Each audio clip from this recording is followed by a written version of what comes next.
I thought it would be great to start the year of parties by shooting up the studio with paint and just keeping the paint and not cleaning it up. What I didn't know is that those little paintballs are filled with pigmented fish oil. And so the whole place stunk. It didn't dry, of course, and we spent every moment of the following week cleaning up, and we destroyed paintings and sculptures, and that was it for me. I was like, what am I doing?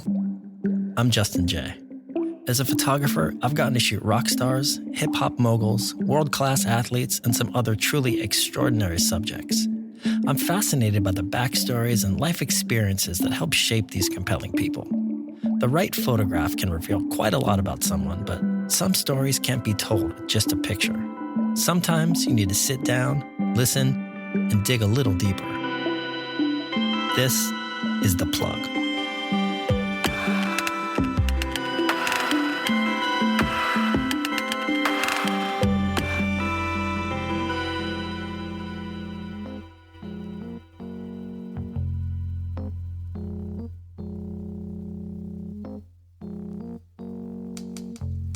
In Stanley Kubrick's 1980 masterpiece, The Shining, Jack Nicholson plays a writer that slowly spirals into insanity as he attempts to complete his latest book.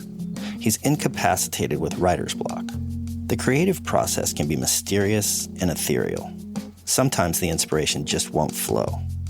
Today's guest is a critically acclaimed artist, but his biggest creative obstacle isn't the ability to summon inspiration at will. It's simply a lack of time necessary to execute all of his ideas. He's a gifted graphic designer and painter with works in the permanent collection of the Museum of Modern Art. He uses icons, logos, and public symbols to explore the power and influence they have on our visual language. His New York City studio is filled wall-to-wall with canvases, silkscreens, and large-scale pieces of artwork in various stages of production. But you won't find him sitting late at night passively waiting for inspiration to arrive like a cliched tortured artist. He harnesses his creative vision with preparation and organization. His studio is a meticulously structured enterprise with a stringent daily work schedule and a detailed ledger of concepts and upcoming projects. So how do you get 50 naked people to show up at your studio to have their bodies covered in neon paint?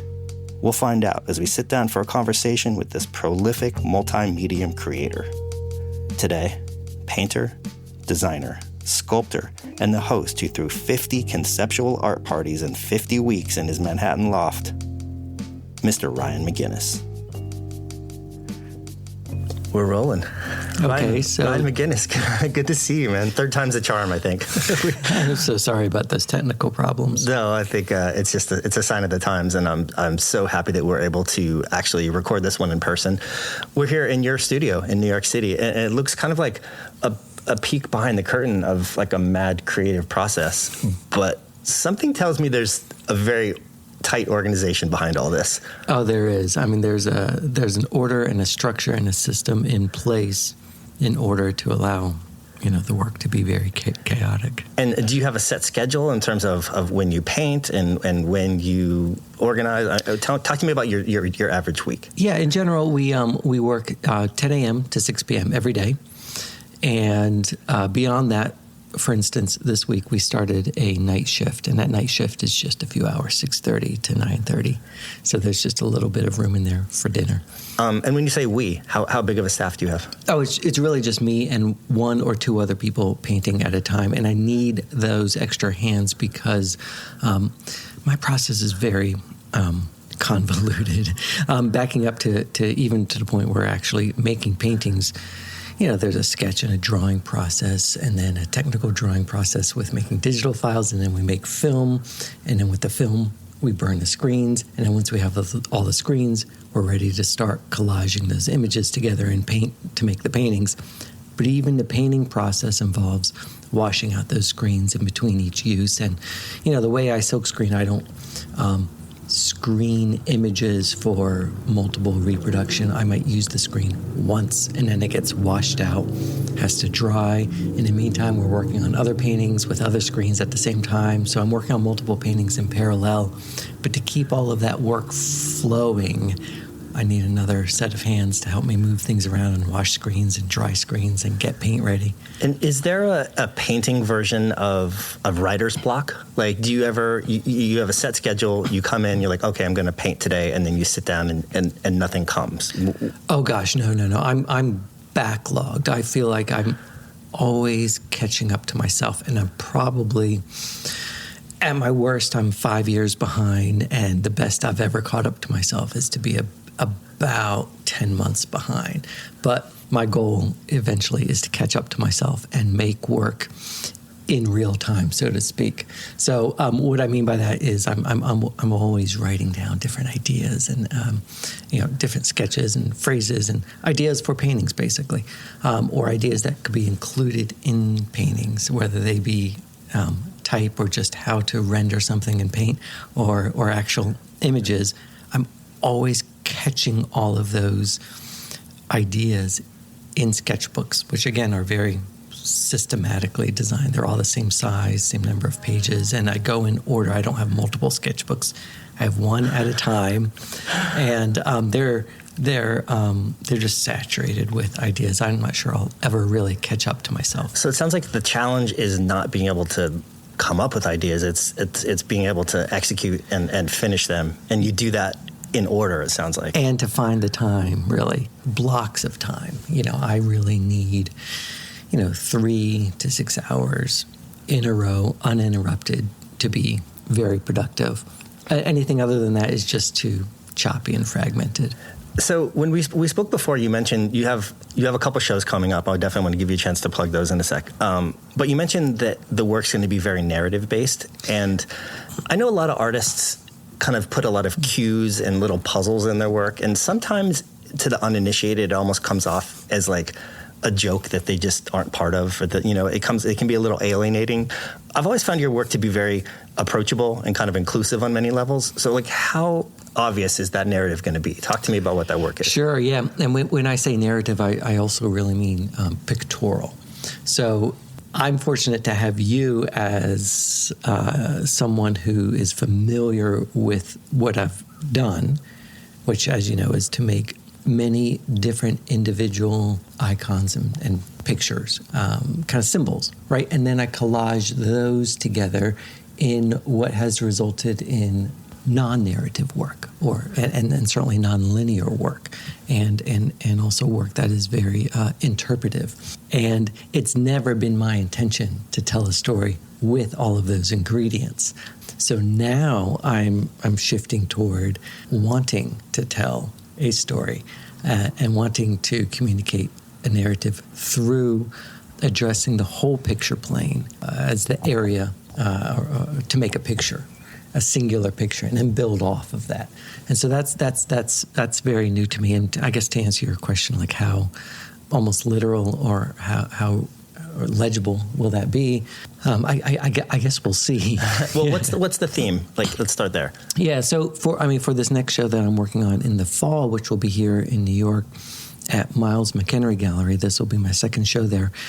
The exhibition is called The New Narratives, and a lot of those themes or pictures come from my own life. And there's a mother and child. I've been working on a mother and child series for a while, but there's a mother and child painting in there. There are paintings of our girls. We have a 10 and a 7-year-old girl, and they, for instance, there's one of them helping us make beer during the pandemic. So my wife Trish and I, we started making beer again. We used to make home brew, and that was one of our pandemic projects, and our girls really got into it.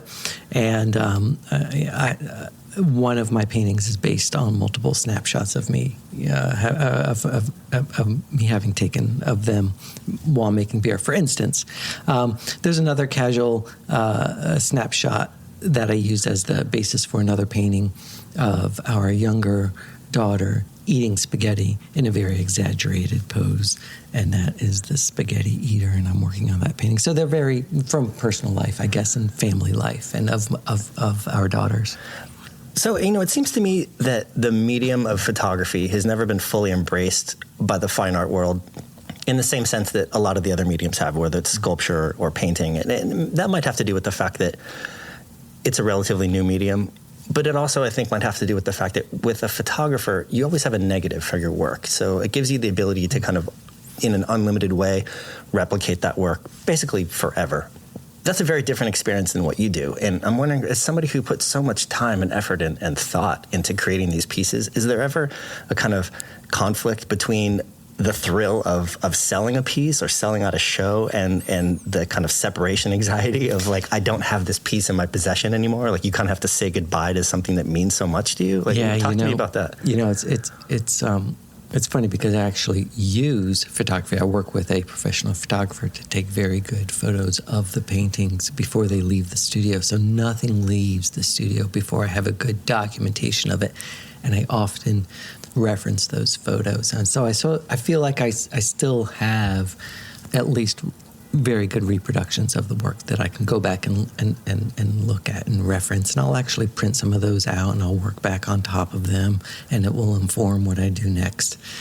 But you're right, that alleviates a lot of the stress and anxiety that I do have in letting work go. Yeah, I mean, I can't imagine like a sculpture, for instance. Like, I mean, once it's gone, it's gone. And the amount of time that it takes to put into that, it must be a really strange process. Right, but you also have to believe that that's how a sculpture lives, right? You can't just keep it caged, and, you can't be a garage band forever if you really want to share your work and let the work have a life of its own, right? I mean, in theory, because I see there's hundreds of silk screens as we sit here in your studio. In theory, if you wanted to go back and completely replicate a piece that you've documented and sold from, let's say, a decade ago, is that within reason? I couldn't do that because, again, the way I silkscreen is not really with image reproduction in mind, and I'll do a lot of these moves that are unique to the process of silk screening. And to your point earlier about there being sometimes in paintings and kind of inside jokes or references to the process that only people who are familiar with silk screening will understand. And that is, for example, weaving images together in a way that is very difficult to do with tightly registered images. And if you know about silk screening, then you'll wonder how that was made. And I didn't describe that very well, but I like to do those process kind of magic tricks that speak to a very limited audience. In another way, I will purposefully fragment images and not pull them completely, or not make a very clean pull of an image, or I'll purposefully misregister, or I won't clean a screen out in order to produce some of that kind of residual paint from a previous usage or something like that. So the point is, I'm trying to use the process to do things that are unique to that process, and furthermore unique to that very specific moment where I'm making the painting. So I wouldn't be able to kind of make a paint, certainly similar, right? Yeah. And I've certainly made works in series. For instance, I just finished this, my version of Girl Before a Mirror, which is one of my favorite Picasso paintings. And I made 10 versions, 10 kind of control groups where, the point of that gesture is it's the anti-masterpiece, right? None of them is any greater than the other. And there are 10 versions, and I use the same set of screens, and yet each one is truly unique. I was going to say, so they're an addition of 10, but they're actually not identical. They each have their own kind of character. Yeah, there are just 10. They're not even additioned, yeah. Yeah, a set of 10 paintings, yeah. So, you and I met around the time, and you had released a book called Flatness is God. And 1999. Wow. Yes. That was one of my favorite books at the time. I was really blown away. It's such a dense book of so many cool ideas. One of the interesting things that you did is you really explored how these public symbols that we're all familiar with, whether it's signage or graffiti or corporate logos, and how they have the power to kind of influence this visual language that we all kind of communicate with. And you did some really interesting things with graffiti. You took tags off of doorways and buildings, and you transformed them into these very clean, graphic logos that you could almost picture a corporation using. And looking back at that book now, it almost seems like a crash course in branding. And, at the time, the average person didn't really have to be that articulate in the language of logos and branding. But with social media now, you take Instagram, for instance. It started off as a photo sharing platform, and now it's almost like a personal branding channel. Everybody has their own personal lifestyle brand that they're trying to put out into the world. And anybody with a lot of followers who pays close attention to their metrics is acutely aware of how they portray themselves and how they brand themselves to the public. And I'm curious, that transformation, do you think that that's had a profound effect on how people interpret and digest those public symbols that you explored? So that book came out in 99, and I had moved to New York in 94, and I was immediately taken with tags and graffiti and seeing the strategies that taggers took and made to consistently reproduce their mark, and furthermore scouting out frontiers for that. Whether it be, all the different locations say as much as what the marks actually are as well. So I immediately saw a parallel between a tagger's strategy to kind of systematize their mark and come up with a kind of so-called visual identity standards the same way that a corporation does. It's the exact same strategy, exact same kind of concerns. And so that's where that project came out of that interest in recognizing that parallel, taking graffiti tags, isolating them, redrawing them so they, as technical drawings, and even kind of morphing them into something a little more logo-like. And then furthermore, applying more standards on them in terms of the color palette that should be used, how it should be reproduced. And so, there's a bit of that in that book. But all of those elements, obviously you understand that, and the corporations understand that, and the taggers understood that. Intuitively knew that, yeah. Yeah, but I feel like the general public, it might have just not been understood at the time. The point is, I've seen everybody is very acutely aware of branding these days, and it seemed like it was a very ahead of its time concept to really explore some of those kind of, I guess it's essentially a street brand. It's a tag, but it's a street brand. Right. It's someone's identity, and it's an extension of their identity. And even the idea of coming up with, another name, other than, for obvious reasons, was very interesting to me. Yeah, very interesting. You've been very successful at navigating the politics and the strategy of being a successful artist. Well, it may appear that way. You have a beautiful studio, and you're, 15, 20 years deep into your career, I'd say. We'll take that as a premise that you are a successful artist. I won't put you on the spot. But the point being, not only are you very prolific, but you're very articulate at being able to speak about your own artwork. And that's not something that every artist is skilled at. And I'm curious would you find it a luxury to be able to be a little bit more behind the scenes and just put your artwork out there and have that speak for itself? Or is your active engagement and your active involvement in being a part of that art and speaking about it and being a public face of that art, is that a major part of how you see yourself as an artist and what you enjoy about being an artist? It's definitely a very considered gesture that I'm making. It's part of the artistic gesture. It's part of my contribution. I love to show the process and share my thoughts about the work, share my intentions, share my failings as well. And I have always thought that, it's the artist's, an artist is responsible and accountable for the work and must answer for it the same way that a scientist is responsible for their own, research and must back it up and substantiate their claims.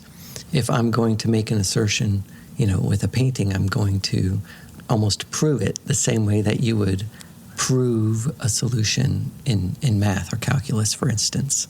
I always enjoyed the idea of showing all of your work so that your answer is irrefutable, right? You're proving your work. And so I think that's where that that comes from. It's interesting though, I mean, because that's not a universal trait of artists. I mean, if you break it down into these three kind of categories of like almost craftsman, intellectual, and like mad creative genius, like you have a really strong suit in all three of those categories.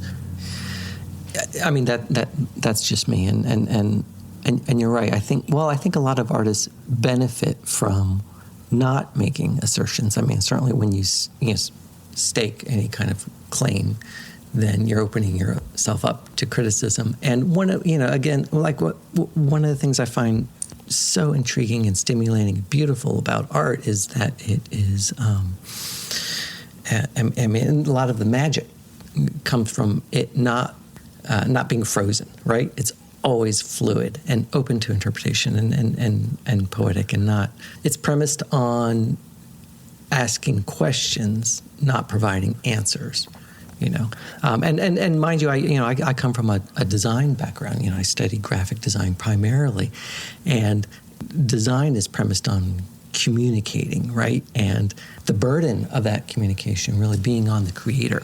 If this work fails to communicate, whose fault is it? And that's, you judge the effectiveness by that standard? Right, well, in design, yeah. Right? And so while I don't wholeheartedly believe that to be true of art, that the burden's on the receiver with art, not necessarily, if it's not your fault if you are confounded. Well, being confounded by the work would actually be positive, right? But if the work lets you down, whose fault is that, right? That's interesting. I mean, because it seems like once you almost have to be all in or nothing. Like you are either the artist who doesn't speak at all about their work and lets, I guess, the gallerists or the critics kind of define what the work is about, or once you kind of start to describe it and talk about your work, I mean, there's a huge burden and people really want to get in detail. Is that a fair characterization? I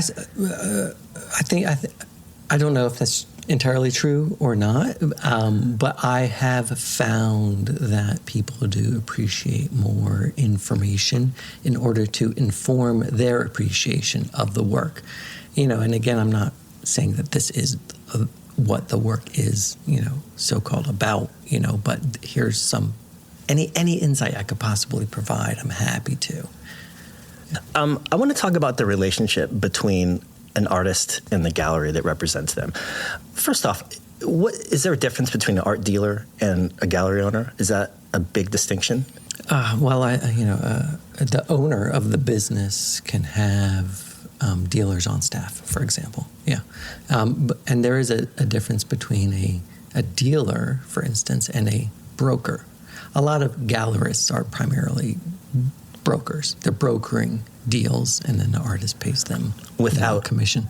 So if you represent an artist in addition to that, you would be kind of closer to a gallerist than just an art dealer? I suppose so. I mean, I'm not so knowledgeable of what all the different terms and titles mean, but a gallery that purports to represent an artist might take extra care to share their work, with the world, either through publications or art fairs, or even pitch that artists and projects and work to institutions. I mean, for instance. So what's the relationship like? I mean, do they act when you're with a major gallery? Do they act as also like a mentor in terms of the creation of work and kind of steering and guiding you? Do they act as a kind of a strategic ambassador to the marketplace? Do they help you with pricing and setting editions? Is that part of their role? I think it's been my experience that the relationship is really focused on the marketplace, right, as opposed to kind of personal growth or any kind of like mentorship. But career development. Sure. Yeah. Which is completely separate than making the work. Yeah, they're not a therapist, but they're helping you. Right. They're helping you cultivate as much money out of your work as possible. Yeah, exactly. The idea is to bring the work to the marketplace. And are you in a contract with the gallery? I mean, would you characterize the relationship between an artist and a gallery? Is it closer to a recording artist and a label, or is it closer to a photographer and their agent or an actor and their agent? Oh, probably more like a photographer and their agent, yeah. And so both parties can kind of walk away at any point? Or sure, yeah. I work with a few different galleries, and sometimes I'll do isolated projects with some galleries. And so in my very specific case, it's usually exhibition to exhibition, or project to project. And the cut's 50%? Generally? Most often, yeah, depending on what you're getting in return, yeah. Okay, so you're making the analogy that a photo agent is similar to a gallery, but a photo agent takes 20 to 25%. They're taking 50. Tell me about some of the things they bring to the table other than wall space. I mean, they bring promotion, and credibility. That wall space is also very expensive. Oh, of course. Yeah. I mean, I'm being reductive here, but and a staff, and in the case of my upcoming exhibition here in the fall, the gallery is producing and publishing a catalog, and I love making books, so that gets me excited, In some cases, if there are significant fabrication costs, the gallery may front those as... I was going to say, did they underwrite artists sometimes? In some cases, and in some cases it would be like an interest-free loan that would be paid back initially from any sales of that work. And so the details of those kinds of deals can be sorted out. But that's one example, fronting fabrication costs. But yes, having the real estate, promoting the exhibition, the staff, the storage, and intangibles like the credibility, maybe introductions in that representation to institutions or collectors. And, there's no real hard, fast, model or playbook. And as an artist, how do you benefit from a show that does really well? Say you're an emerging artist, you sell out your show, that's great. In most cases, not you, like was what we talked about, you have your screens, but say a traditional painter, you sell out your show and your career explodes, that work becomes extremely valuable. How does the artist capitalize on that? Because they don't own those paintings anymore. Like, other than their ability to create their next show and price accordingly, how do you capitalize on a major appreciation of your work? Well, you can liken every work of art an artist makes to a share in their corporation. And as such, you want to be the majority shareholder always. And so you always want to keep as much of your own work as possible, even if you're just making work for yourself and setting it aside. And it never gets shown. You want to bank as much of your own work as possible if you really believe in it. It seems like, does that sometimes create conflict with the gallery that you're with? Because I don't think so. No? No. I mean, you remember in the case of galleries that work primarily as brokers, you're paying them, right? And they're working for you. Yeah. And you are the asset holder because you've invested in the work and the labor, and you have the asset. And so you're loaning out the work. But if you take, let's say, you have 20 paintings. Sure. And you have a show. Yeah. And you decide that you want to take 16 of those and keep them for yourself, and you're going to show 4. Oh, well, then you would only loan 4. Your gallery would get 50% cut on those 4, and then depending on the deal. And then now you're holding 16 for the ethereal future when they become extremely valuable. That wouldn't create a conflict with the gallery owner who wants 50% of the other 16? Oh, I see. As for subsequent sales, whatever. Yeah. Well, I mean, each, again, kind of, there's no playbook. So my advice would be to be as transparent, as possible, and share all of that and say, hey, I've made this series of works. I'm keeping this many. I will loan you this many. If you want more, let me know. But I think really what you're getting at is sometimes these, collectors who might want to go direct to an artist and buy work directly out of the studio. Maybe what your question really is then, would the gallery be... Yeah, is there an exclusivity deal for a body of work? Once again, it depends on every the case terms. is different, but I think it's really important for artists to keep in mind that the gallery is really doing all of the work and publishing the work, making the work available to the public, and making the public and collectors know about the work. And so that relationship and those efforts really need to be honored, right? Yeah. But sorting all of those things out ahead of time and up front makes everything easier down the line. there are artists who like to sell the work. I don't like to sell my work. I don't like to be involved in that. And I'm not very good at it at all.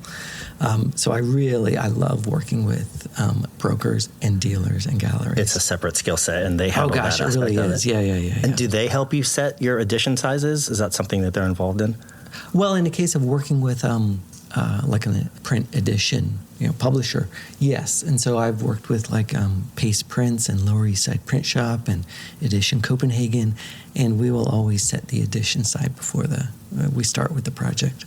Yeah. So this is a beautiful studio here in Manhattan. I was here about 10, 15 years ago. Mm-hmm.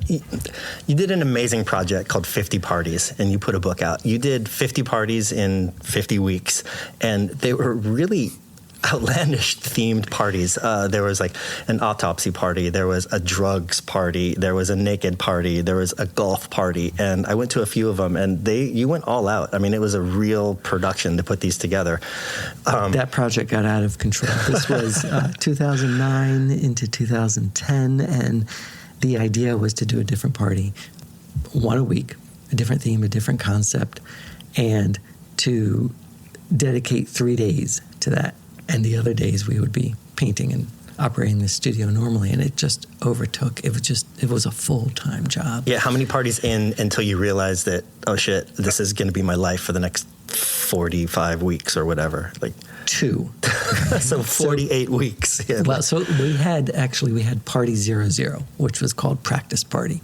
And so we learned from that. We knew we would have to have a practice party in order to set up the systems it would take to run a whole year. And then our first party was Shoot the Freak, which was that awful game out in Coney Island that was played between buildings. Has it been canceled? I feel like that's not really a thing you can do. Yeah, no. I mean, I'm sure it was completely illegal, but you would buy a bucket of paintballs and shoot someone running around in a junkyard. It wasn't even private. I mean, it wasn't even an actual stall. It was like an abandoned field with a brick wall. Right. It was between 2 buildings. It was an empty lot. Anyway, so the title for that party came from that game in Coney Island, and I thought it would be great to start the year of parties by shooting up the studio with paint and just keeping the paint and not cleaning it up. What I didn't know is that those little paintballs are filled with pigmented fish oil. And so the whole place stunk. It didn't dry, of course, and we spent every moment of the following week cleaning up, and we destroyed paintings and sculptures, and that was it for me. I was like, oh fuck, what am I doing? And but once I commit to a project, I see it through, and I had already committed to the whole year, and we had mapped everything out. I mean, it was pretty extravagant. We staffed up, and it was a huge expense because we didn't charge anything. All of our guests came as they were invited guests, and they came for free. We had an open bar. We had an open bar every week too, and it was such an expense that when my wife and I went to buy our current place, which was soon after that, I had to write a letter explaining this anomaly and explaining this whole project, the purpose of the project. And to the lender? They were curious. Yes, exactly. And then also testifying that I would not take on a project like this again or do this again and just basically explain what had happened. So 2 questions. What was your favorite party and which one was your biggest regret? Great questions. Each one was so unique. So I'm not sure about favorite, although for Labor Day or the week of Labor Day, we did Labor Party, so everybody worked in the studio, and I parsed out all the different tasks and had to-do lists, and so that was the most productive, and so that's probably my favorite. And then least favorite, oof. So we did a Dungeons and Dragons themed party, and we contacted the local. As you can imagine, there's a local Dungeons & Dragons club in Manhattan. And for each of the parties, we actually dove into the different subcultures for the theme and had invited hosts to host the party. But for this one, we had the Dungeons & Dragons club host our party. And it was the only party where me and the people helping me with the parties each week, we felt alienated. And we really just sat back and, we don't really know how to play Dungeons and Dragons, but we were going to get into it. Did they bring their own guests? Oh yeah, they brought their own guests, and we had our own guests too. But that was the only part of where we dressed up in costumes too, like wizards and unicorns, and so our costumes were tongue in cheek and more playful, and of course they came in. A lot of the Dungeons and Dragons players came dressed as well, not really costumes, more like sincere cloaks, and it was there was such a disconnect between the concept and the core party guests and us, and so that was the weirdest one, which actually isn't that weird, but another party that was a total flop was a debate party, and so that's where I actually saw guests come in. Our guests look around and leave. We invited a high school debate team to come and, give practice demonstration debates. Yeah. And we're always very careful about everything legal with these parties. And so we upped our insurance and everything. And so for this one, we were not serving alcohol. We didn't have a bar at all because we had high schoolers in here. So we just ordered soda and pizza. And that was the. And some of the guests were like, "Wait, there was like free drugs and liquor at the last party. What's up with this?" And everyone's sitting in rows and listening to these high school. So the guests weren't participants; they were just audience members. Exactly. Yeah. And that was a total flop. Wow. Well, that was congrats on that, because that is just really, a legendary endeavor that you undertook. And I had a lot of fun. Yeah, I came to the naked party with my good friend Spencer Tunick. That's right. So that's an example of inviting Spencer, who would be an appropriate host for the party. Yeah, a naked party.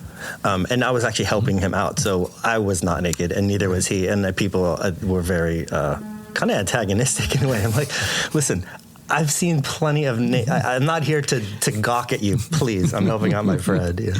What was unique about that is that, of course, we weren't just straight up naked. We painted everybody, and so you would come as a guest and sponge yourself down with body paint, make yourself a solid background, and then come to tables where we would, and lay down, and we would silk screen images on top of you. And this was all fluorescent. And so it was all black light as well. So in fact, nobody really felt naked, but it made for some nice group photos that you and Spencer took, as well as the setup on the roof. And then that's where people were naked, because there wasn't black light on the roof. But anyway. Very cool. So I guess, my last question, I'm wondering, is there a particular piece of artwork or a body that you've done that really resonates with you, that's like your favorite, like that you really want to be remembered by? Of my own work? Yeah. Oh, gosh. What are you most proud of? What do you want to be known as? Oh, gosh, I don't know about that. But I'm happy to have been able to explore a lot of different bodies of work, and I like working in different bodies of work instead of having I investigate as deeply as possible within each body of work, but I'm working on so many different things at a time. Yeah. Is there a body of work that you, in retrospect, would look back and say that wasn't as successful as you would have liked it to have been? Oh, gosh, yeah, everything. Everything is not as successful as I'd like it to be. And that's how I'm reassured that I'm continuing to learn and grow. Yeah. Everything's embarrassing. That's a great approach, because if you're awesome and perfect and terrific at everything, what's the incentive? And you probably actually aren't. Right. I guess so. Yeah. But the work has always been the reward for the work, and sometimes I'll joke that every painting should be a failure, or a learning opportunity, I guess. So I'm always trying to learn from myself and learn from the work. That's really cool. So we always like to end the episode by asking our guests to kind of pay it forward and plug a project that they are not directly involved in, whether it's a book or a movie or an emerging artist, a cause. Is there something you want to kind of give some shine to and plug that people might not be aware of? My friend does this weekly newsletter, like an email newsletter called SICK, S-I-C, Ben Dietz. And Ben's newsletter is so stimulating and interesting to me because I don't understand 95% of it. And it's he's curating different articles and links to different articles and ideas and writing a little bit about it. But it's, it's about all these different things in culture and underground culture and alternative culture and culture that's at the forefront of technology and fashion and all these different, and it's just so bewildering to me. Therefore, it's really stimulating. So I'll just mention Ben Dietz's Sick newsletter. Right on. Check that out. And then one last plug. Give me the dates on the shows you have coming up. Oh, I have a show this summer in Aspen at Baldwin, and that's July until the beginning of September. And then there's here in New York in October at Miles McHenry Gallery, and that will be these new paintings called The New Narratives. That sounds like a big one. I'll be there. It is very significant. They're making this beautiful book with it as well. Anyway, I'm very excited. Fantastic. Ryan, you look like obviously a very busy man from the looks of all the artwork lying around. I appreciate you taking the time out. No, this is thank really you. cool. Thank you. I love the podcast. And what's curious about why it is called The Plug. And have you ever explained that? I haven't. I'll do it. So it's actually a rare triple entendre. It originally started, there's a lot of kind of surf DNA in the podcast because of my lifestyle and the book project that I shot. So the part on a surfboard where the leash attaches is called The Plug. And then we also like to give guests an opportunity to kind of talk about their current projects or to plug them. And then it's also kind of a slang term for like a drug hookup, like The Plug. So it's a triple entendre. I love it. I love it. Appreciate it. Ryan, all the best, man. I will see you soon. Thank you so much. Thanks for listening, and a huge thanks to today's guest for dropping in. If you enjoyed this episode, do us a favor and take a minute to rate, review, follow, or subscribe. This episode of The Plug was executive produced by Ryan Bucci and Peter Buckingham. Theme music by Andrew Van Weingarten and Dan Drohan, with sound design by Brad Worrell at Soundwag. Thanks again, and be sure to tune in for future conversations.